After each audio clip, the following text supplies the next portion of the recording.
Hi, I'm Lizzie. And I'm Brenda. And welcome back to Small Step Society. This is Season 2, Episode 8, A Lifestyle of Moderation. One small step for man, one giant leap for mankind. Welcome back to another episode. This week we're going to talk about a lifestyle of moderation. But before, we got to do our weekly segment, which is Song of the Moment.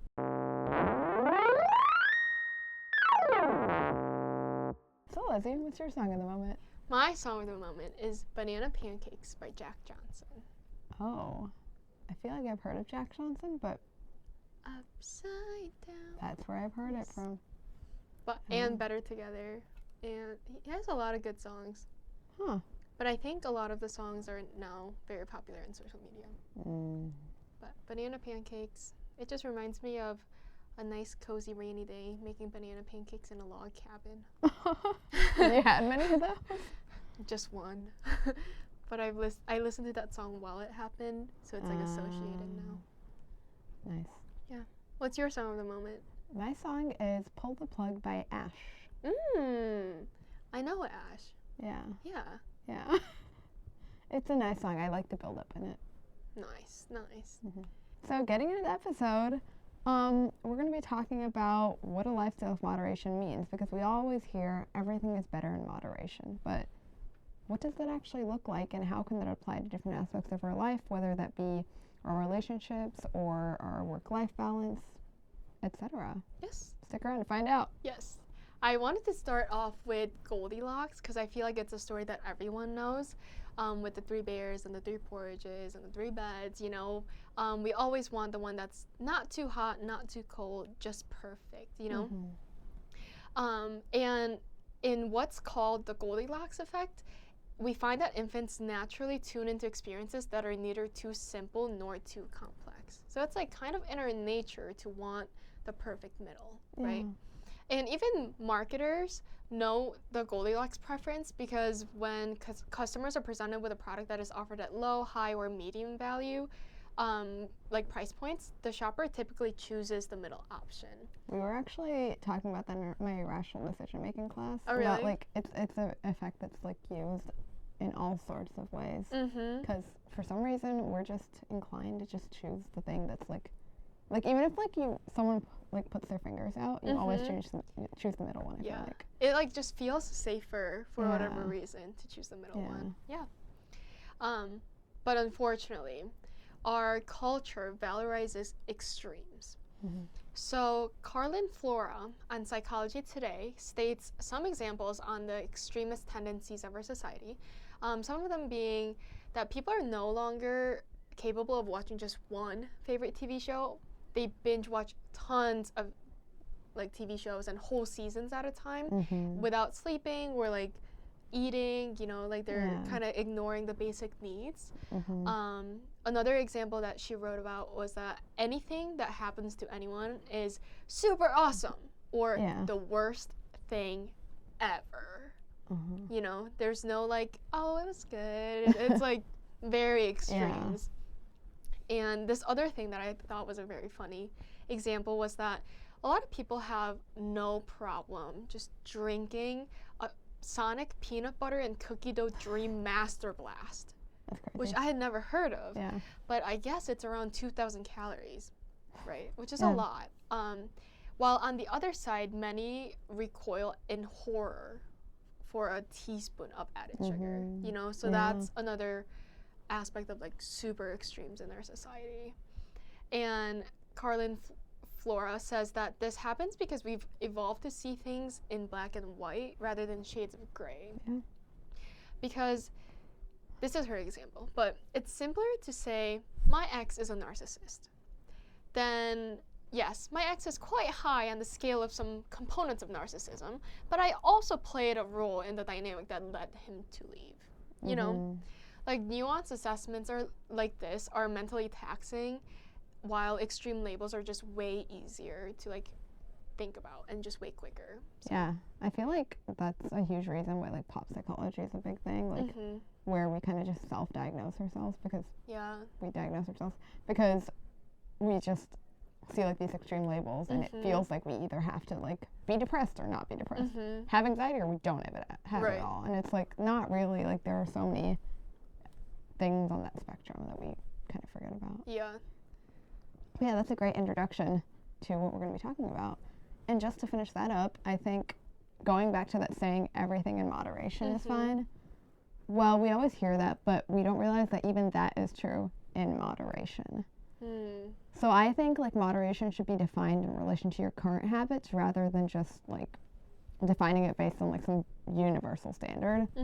For example, like if you usually are only drinking water, like you don't really drink like sodas and stuff, you're not going to suddenly start adding sugary sodas in just so you can have like moderation. Right. So in the same way, like if you eat a lot of sugary treats all the time, you shouldn't try to just go cold turkey and cut everything out at once because that's just not something that's going to really happen easily for you. So maybe try making it something that you restrict to, like after 5 p.m. or after dinner time, or then maybe try sugar-free versions of what you eat first and then have the goal of eventually cutting them out. Because that's kind of approaching the moderation that you want to have with those sugary treats and like everything else. But you're approaching that in moderation. Yes. Yes. No, that's good. Yeah. And another example about moderation I wanted to bring up is actually something we were talking about in class today. And I thought it was so on topic. In my class, we were talking about how stress is also good in moderation. Because we all know, like, obviously, having super high levels of stress is bad for us. You know, it leads to you, like, shutting down or having burnout. But maybe you didn't know that also low to moderate levels of stress can actually be good for you. Yeah, a study by Oshri and his colleagues actually found that low to moderate levels of stress improve working memory, the short-term information people use to complete everyday tasks like remembering someone's phone number or recalling directions on how to get a specific location. In simpler terms, I feel like having some sort of stress is why we have the motivation to get up and actually do things in a day. It's not to get super evolutionary here, but we do have that stress mechanism because it's important for us to like be motivated to do things, because if we weren't stressed about anything, like if we weren't stressed about getting to class on time, we'd probably just stay in bed forever, you know? So like just having some sort of stress there is good, but if you're like really hyper stressed out about getting to class on time to the point where you don't sleep, that's obviously bad. So I feel like there's that happy medium there that we're going to dive into in a bunch of different concepts. I think an example that you and I both have faced is when you begin working out. We've all had that New Year's resolution. Or for us, it happened like during Thanksgiving, around Thanksgiving time. But whenever you work out, for example, you will never make it a constant habit if you dive in head first and force yourself to wake up at 5 a.m. in the morning and do a full workout every single day. You're not going to make it a habit. In fact, according to the U.S. News and World Report, the failure rate for New Year's resolutions is said to be an estimated 80%, with most people losing their resolve and motivation just weeks later in mid-February. And that happens because we put, so much pressure on ourselves to, like, go to the gym, cut out all our sugar, cut out all our sugar, you know, like, do these crazy things that for some reason we just think we have to do when New Year's comes around. And obviously those aren't sustainable habits. If you don't, I think we had an episode on forming good habits in season 1, and that's so applicable here, because if you don't create a habit that's actually sustainable, you're going to just lose it eventually because you're not introducing that moderation.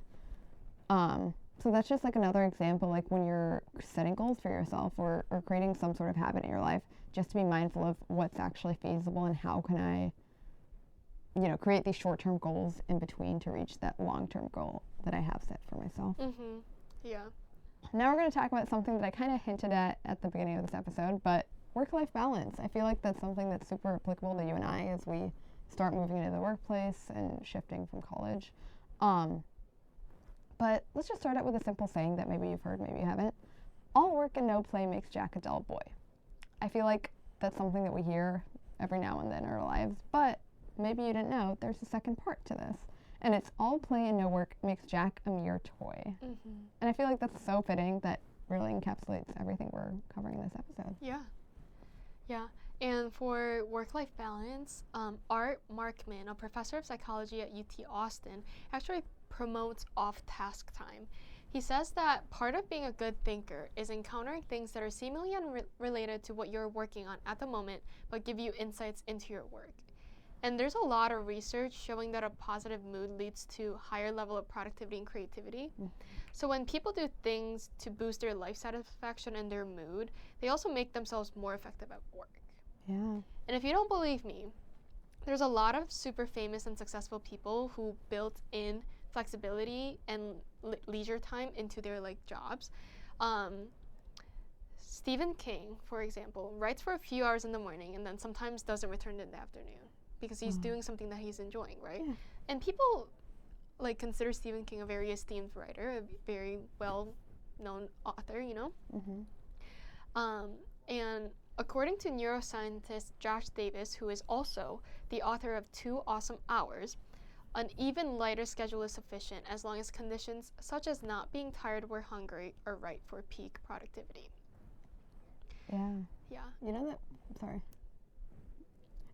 You know that point about being tired or hungry actually reminds me, I feel like in preschool and kindergarten, we have nap time and lunch and snack time all built into our schedules, and somehow we just lose it throughout our lives and then almost forget about it. But why? Who says that only children need that? I know. Adults do too. Because I remember in preschool, I never wanted to nap during nap time.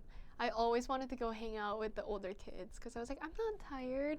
Right. And I remember when we got to high school, our senior year, I think we talked about this in one of my classes, and I was like, why don't we bring back nap time for seniors? Yeah. You know? Yeah. Yeah. Yeah, I feel like society is also a little to blame for this kind of shift, including the nap time, snack time thing from kindergarten.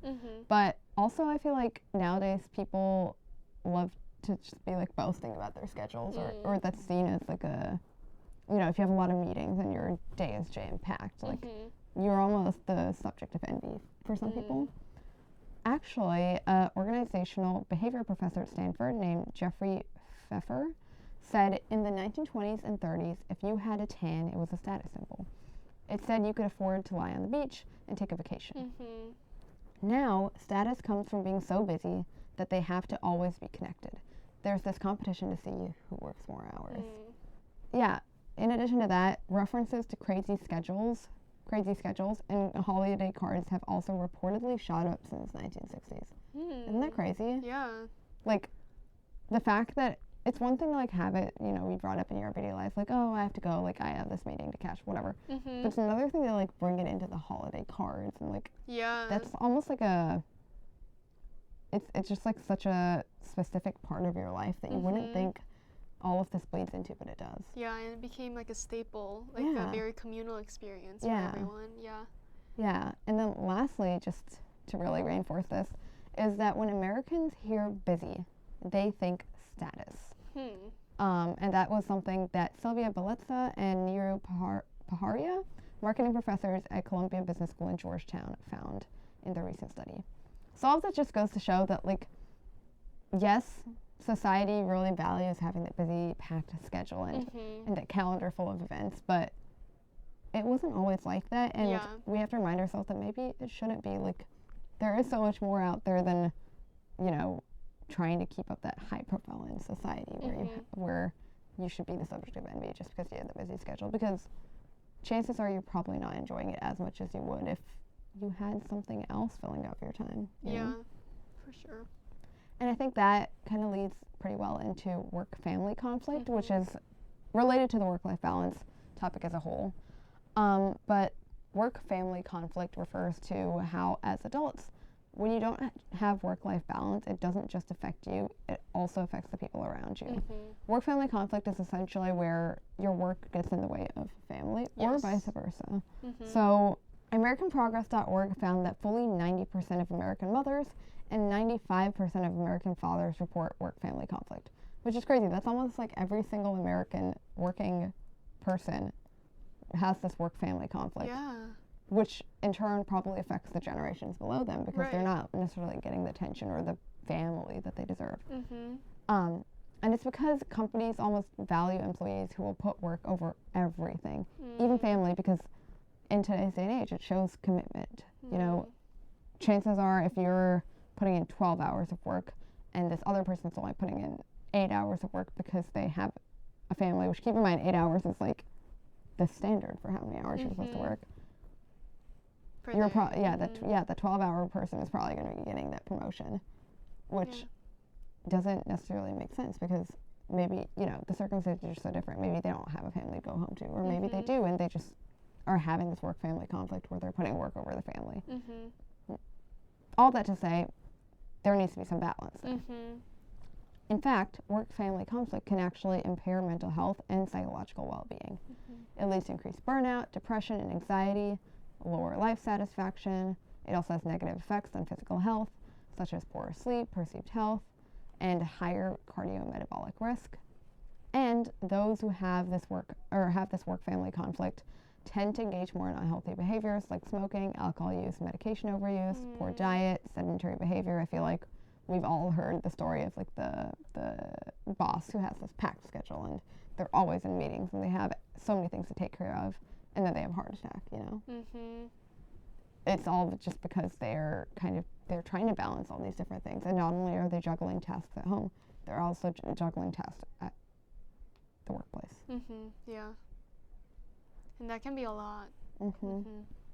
Yeah, and I feel like it's also not fair to the family either. Yeah. Like, yes, you want that promotion, and you also want to be able to support your family, but it's also easier to see, like, the monetary value of your job, and it's harder to see, like, the payoffs that come with spending time with your family. So I understand why it's especially hard to, like, battle this work-family conflict, but it's just what's always key, being mindful of, you know, what's going on. So I feel like another part of the work-family conflict is, especially for people like our age who are going into their career, who are on their way of choosing what they want to do in their life, and also have in mind like what kind of family they want. And I think more specifically for women who want to have children, have a harder time kind of prioritizing and balancing what they want for their future. Because a lot of times certain careers delay having children or delay having a family. So I think that's another aspect of work-family balance where you have to make a choice, like both parties. Yeah, definitely. But also on the topic of work-life balance is, I feel like the effects of remote work, especially in the 21st century, especially after COVID. Remote work has become a huge thing, and I think there are like positive attributes to it. For example, something I was just thinking of when you were talking about how it's good to like take breaks and go for walks. That's especially true, and that's why remote work is such an asset to a lot of people. One, so that they are able to kind of balance that work-family balance better, but also so that they have that time to, like, if they want to go for a walk outside for 15 minutes, they can. Like, someone that I work with, she has like 15 minutes in her calendar every single day to go walk her dog, which I think is great. Like, even if it gets moved around, like, just having that time to, like, completely disconnect from your laptop and just walk around. It's just so good for you. Get the fresh air, but also just gets your mind moving. So I think that's, like, a positive kind of effect of remote work on this work-life balance. But I think there are also negative parts to it. One being that it's hard to separate your work attitude from your home attitude when, like, location and visual environment-wise, they're the exact same. I think, like, even in college I've experienced this because obviously we have, like, living in a dorm or living even in a tiny apartment, you don't have that much change of scenery in your apartment. So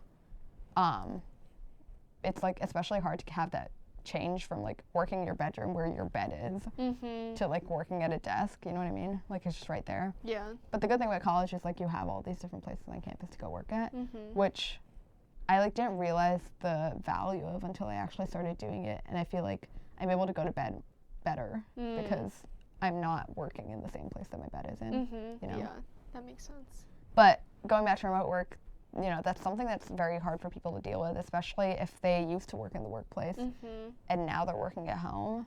your emotions from one bleed over to the other, and then both environments are honestly negatively impacted. Like, if something hard is happening at work, you might take it out on your family, or if something in your family isn't going great, you might not give your work the attention it deserves.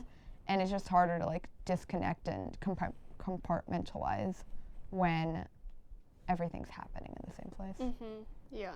Yeah, on that note of work-life balance and the more external effects, Carlin Flora says that moderation is also intrapersonally very important. So like within yourself, because she says that always being super positive and being sunny can hurt you, and that extremely cheerful people earn lower salaries and even live shorter lives because they are often risk takers. It's crazy. Which is such an interesting fact.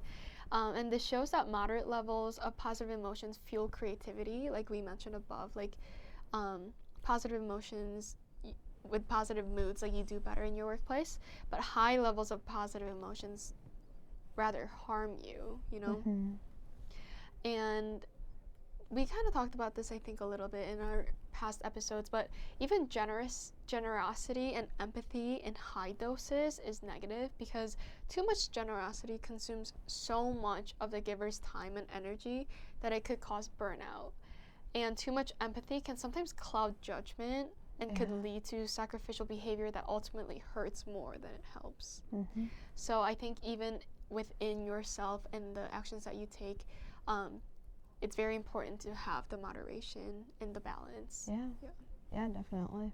Also related to external balance is your personal needs and the environments, balancing those two things, especially in the 21st century. Again, a huge kind of conversation is everything about climate change and just what does the environment need. And so there are a lot of strong opinions on either side of that argument, where people are kind of feeling that pressure to recycle all the time, or you know, go vegan and all of this. And keep in mind, those are important opinions, and there are values in those opinions, but we do have to remind ourselves, like, yes, we should be trying to help the environment, but sometimes we can't make all those changes at once, and that's okay. Like, for example, yes, you should try to use a reusable water bottle when possible, but say you forgot to bring it, you left it at home and you really need water. Obviously, you shouldn't just dehydrate yourself. You know, buy a bottle of water. That's okay. Also, like, for example, with air conditioning or heat, yes, you should try not to use it if you can, but if you're getting sick when it's cold or you feel yourself like really overheating, you know, play around with the thermostat. Like, once again, it's also about maintaining your health, because what's the point of like sustaining the environment if you're not there to even like reap anything from it, you know? Also, like with groceries, there's a lot of conversation about eating sustainably and eating organically for your own health.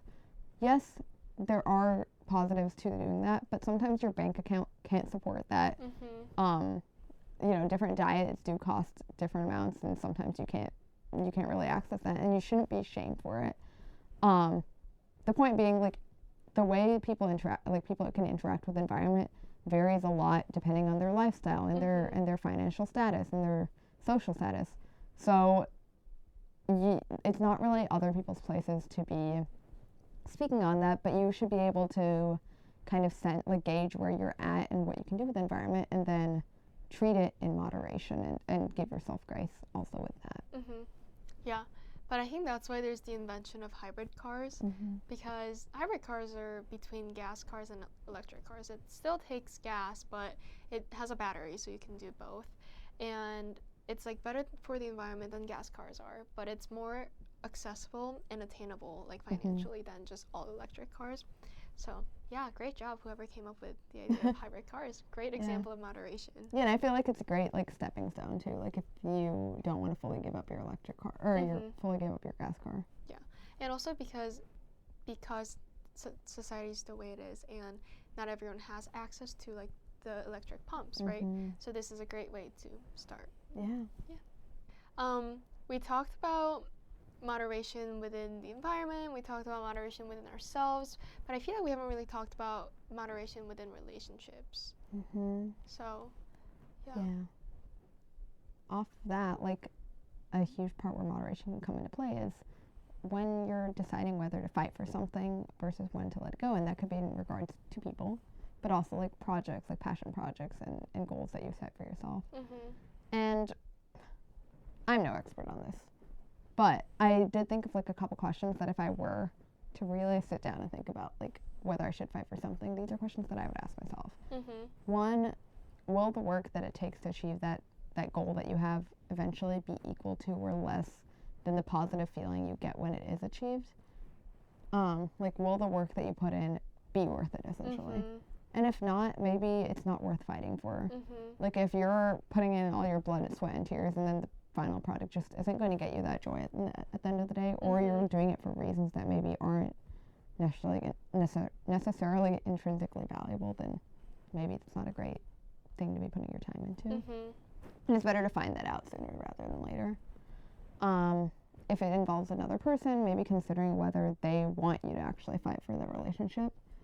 And if not, maybe you should reconsider your own feelings on the subject. Regarding the project or regarding the relationship with the person? The relationship with the person. Like, if they don't really want you, like if, you know, it's a friendship that's been gone for a while and you want to reach out to them, but it's clear that they don't want it, it's probably better to just let it go. Or at least approach it with that balance that I think we talked about in an early episode where you kind of approach it slowly, you know. Another one is if you have an impulsive feeling, give it a bit and then still decide if you still want it. I feel like I've heard this about tattoos a lot. Like, people will have an idea for a tattoo, but then they'll wait a year to see if they still care about it. Because, you know, it's something that's going to be in your body forever. So that's an extreme example. Obviously, if it's some other kind of impulsive feeling, and it's not something that's going to be, you know, changing your life forever in such a significant way, then maybe less time, obviously. But the feeling is still there. But yeah, those I feel like are just a couple of kind of like litmus test questions, but those are really all I got. Yeah, kind of wrapping up this episode, we have a pretty general broad list on things on how to create a lifestyle of moderation, and we touched on each of these during this episode, but just to sum it up, we have setting realistic goals, Practicing mindfulness, creating healthy routines, knowing your limits, balancing work and rest, prioritizing sleep, staying active but not overdoing it, regularly checking in with yourself, avoiding all or nothing thinking, and embracing moderation. Find pleasure in smaller doses. And hey, at the end of the day, it all boils down to something we love to say. A lifestyle of moderation only works when you take the pressure off yourself. So this week, please take the pressure off yourself and try to create a lifestyle of moderation, whether it be for a small thing, a big thing, or a medium thing. Yeah, and with that, we'll see you next Sunday. You can follow us on at Small Step Society Pod on Instagram. You can listen to us on Spotify, Apple Podcasts, anywhere you can find podcasts except where you can't. And you can also view our faces on YouTube at Small Step Society Pod. And with that, we'll see you next Sunday. Bye! Bye! It's one small step for man, one giant leap for mankind.